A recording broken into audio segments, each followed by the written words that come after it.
For centuries, stories of giants have echoed through myths, scriptures, and ancient carvings. Towering figures of immense strength, beings larger than life, born from divine or mysterious origins. Nearly every ancient culture speaks of them. But what if the roots of these legends trace back not only to imagination, but to real mountain warriors whose presence inspired myths of colossal beings, long before the great empires of Mesopotamia dominated the fertile plains?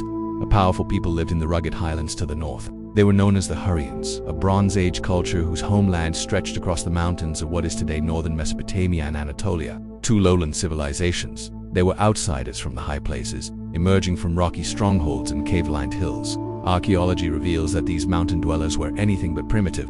They built fortified cities like Urkish, mastered metallurgy, and were feared as skilled archers and warriors. Their knowledge of horses and chariot warfare would later influence powerful kingdoms, including the Hittites.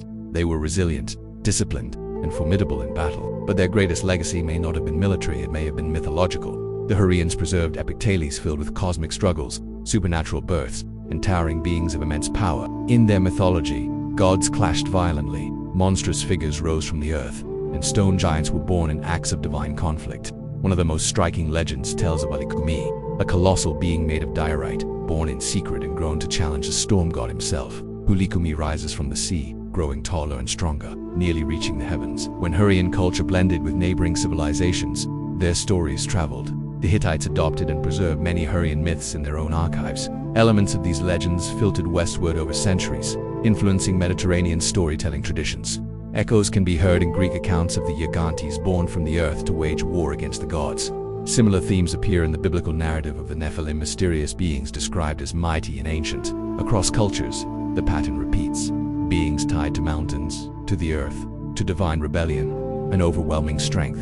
To the agricultural societies of the lowlands, mountain warriors descending from rocky highlands would have seemed almost otherworldly. Taller, battle-hardened, emerging from mist-covered peaks, they may have felt like giants in human form. Over generations, memory transforms, history becomes legend.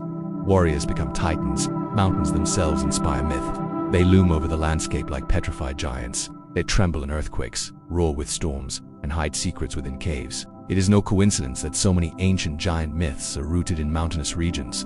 The Hurrians lived in that dramatic environment. Their worldview was shaped by stone, storm, and survival. Their myths reflected the raw forces surrounding them, and as their culture merged with others, those myths took on new names, new languages, and new forms. But the core idea endured: the towering being who challenges heaven itself. And in that sense, the giants of legend still stand where they first rose, in the shadow of ancient mountains, where history and myth become one. Thank you for watching. Please like and subscribe.